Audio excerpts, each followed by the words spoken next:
Hi, I'm Doug Boles, president of the Indianapolis Motor Speedway. Thank you for listening to Behind the Bricks.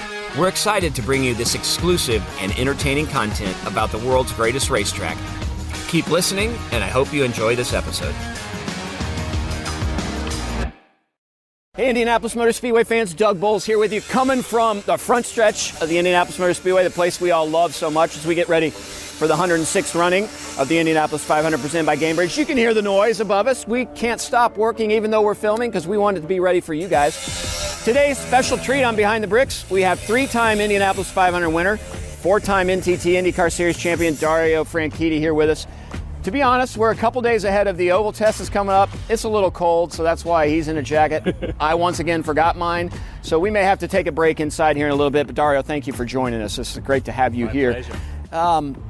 Standing out here by yourself, first emotions when you get to come to the Speedway? Yeah, the heart flutters a little bit. I look up at the pagoda, I look at the windsock, force of habit. One of the coolest memories I have is being here one night. We'd been doing an event in the pagoda and it had been snowing.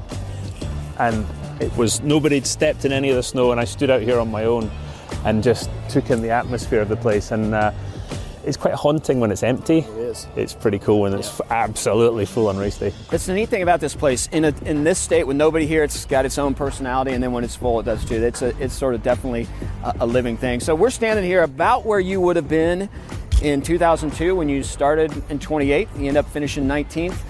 At that point in time, 2002, did you have any idea that you'd win the Indy 500 or that you'd become a multiple winner of the Indy 500? Absolutely not, Doug. You know, at that point, we had come in as a kart team, and there was all these politics and this split, and it was really a poisonous time in the sport. And I'd come here, and I really didn't understand the race, which for me, as you know, I love the history of our sport, but I didn't get it. And by the time the race was over, yeah, I got it. Trust me, I really got it, and I wanted more. But up until that point, I didn't understand it. I found this circuit unbelievably challenging, and it sort of clicked. Oh yeah, this is what they talk about with Indianapolis.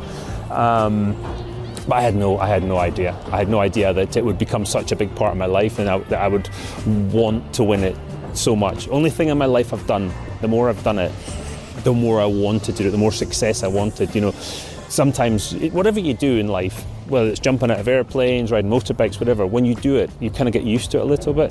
This just got more and more under my skin, this race, this event. That's good. Well, speaking of riding motorbikes, 2003, you don't get to run here. No, good point, yeah.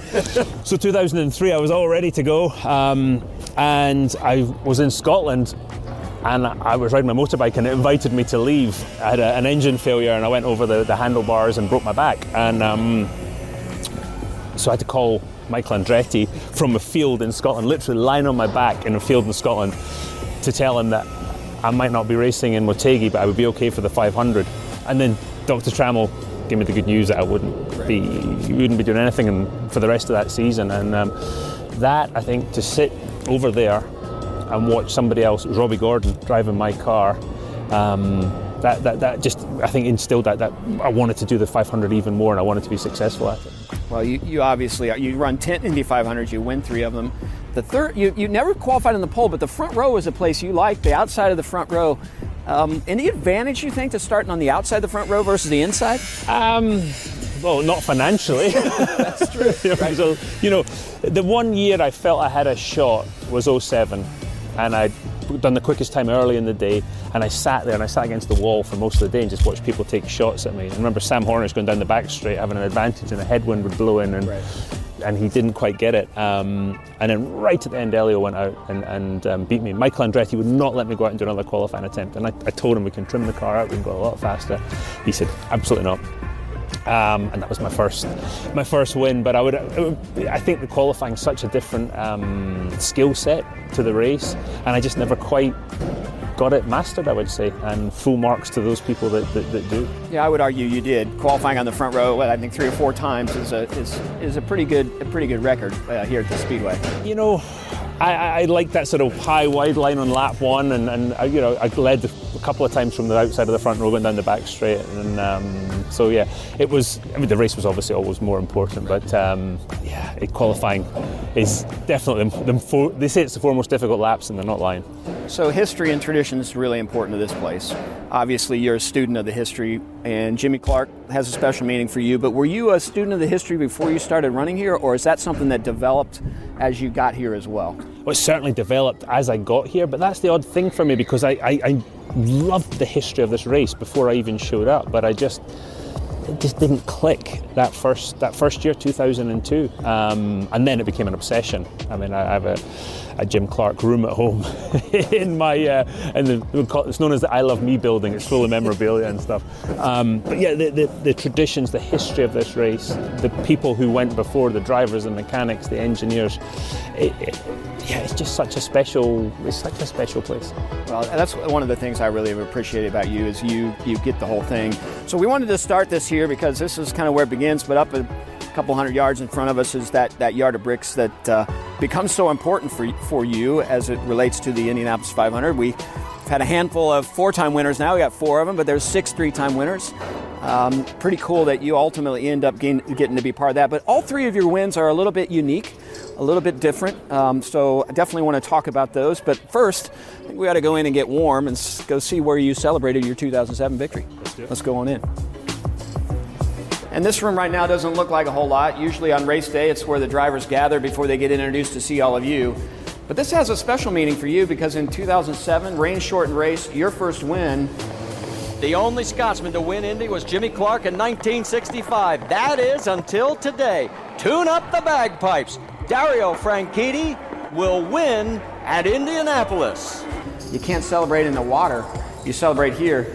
It's interesting talking about this as we're coming in here. You were talking about one of the first faces you saw was your dad as you pulled the car around the corner? Yeah, as we come down pit lane, I mean, it's really wet. And the biggest thing was actually keeping the car in the circuit those last 2 laps under the pace car. I thought, I can't crash on the yellow leading the 500. That would have been really bad. And as I turned in from pit lane over the yard of bricks, the first face I see is my dad, and he's cheering, and then I see my guys and my family and my friends from Scotland are invading. It was like a full-on invasion, and to see those faces of those, especially my dad who'd been there since, he's the reason I was driving a racing car.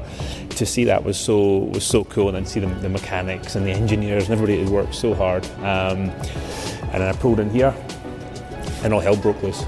Ladies and gentlemen, you now have a new Indianapolis 500 champion, Dario Franchitti. So that's the cool thing I think still about winning the Indianapolis 500. So many of our races anymore they're orchestrated. Who can get out of the car, when you can get out of the car. The Indy 500, there's no orchestration. It's pure chaos. And when you're doing it outside, it's one thing, but to have pure chaos in this small space had to be really memorable. Yeah, I mean, absolutely. It was just going off, and there was no rhyme or reason to it. There was no orchestration. I even kissed Michael Andretti, I believe. There's a picture of it somewhere. Sorry, Mike. All my teammates came in, and yeah, it all just it kicked off. And that was the start of this mad week that involved one of the worst hangovers of my life. Involved, the usual stuff, going to Letterman and everything, but it started right here in that feeling of getting out of the car and realising that I'd finally won the Indianapolis 500. But I can't believe it. I was Indy 500. Probably the biggest race you'd ever won in your career at that point. You go on and win the championship that year. You talk about celebrating. I don't think people understand what work really goes into winning. If you're up almost all night doing interviews, then you got to go catch up to the team. And we don't leave you alone. We want you back out here when the sun's coming up to do a photo shoot. So did you sleep?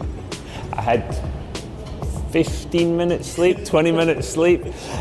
Truth be told, I may have still been slightly drunk when I was out there on the yard of bricks doing the photographs, and that's what happens when a lightweight racing driver tries to keep up with his friends from Scotland and all his mechanics, and but that feeling of being out there the next morning again and seeing the Borg Warner Trophy and just being a bit quieter, because it's utter chaos in here, whether it's here or whether it's outside. It's madness, and it's very difficult to take in the achievement, but out there I was able to do that, and it was a feeling of accomplishment. I think from me, that was it. I felt right, I've done it.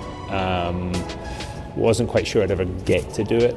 So with it happening, I was quite satisfied, quite relaxed, and it really, I think, took a bit of pressure off anything that I did from then on. So something I think also that really happens during that time frame, maybe a little before 07, but it certainly carries on through your last race in 2013. There becomes this amazing bond, but also this amazing level of competition between you, Dan Weldon, Scott Dixon, and Tony Kanaan. You four, at that period of time, are the Foyts, the Unsers, and the Andrettis of our era. Those become really good friendships at that point in time as well. Did you realize at that point in time, I know your relationship with Dan gets really special, but how special were those relationships even in those early years? Particularly Tony, because we were teammates early, it was very close from the start to the finish of my IndyCar career. Scott, we became much closer later on, and Dan I'd known forever, but Dan and I, we actually had a period where we didn't get on quite so well. And I was glad that, in the sort of the 2009-10s, we were able to make peace and become, strong friends again. But we fought week in, week out. The battles that happen, and Will Power is involved in that whole thing as well. And Will and I, we almost came to blows on a couple of occasions. But it was a privilege to race with all those guys. And occasionally it was difficult because, go back to 2012 for instance, I remember being just out there and I just won the 500 for the third time and feeling just elated, and Scott comes up to give me a hug and tell me well done. I could see the pain in his face. Yeah. And on one hand, as a competitor, as a driver, I'm just feeling on top of the world, but I also I felt really bad for my friend, so that was an odd feeling. But we were able to be friends off the track, but we battled really hard on the track. And as a fan and involved in the sport at that time, that was what was so cool about that group of people, you guys. You were always battling, you were at the top of your game, you could have been the best in the world at that point in time. So we're going to go out now, let's go talk about that second win a little bit and maybe talk a little bit more about some of those relationships and where we are, but we got to go get cold again.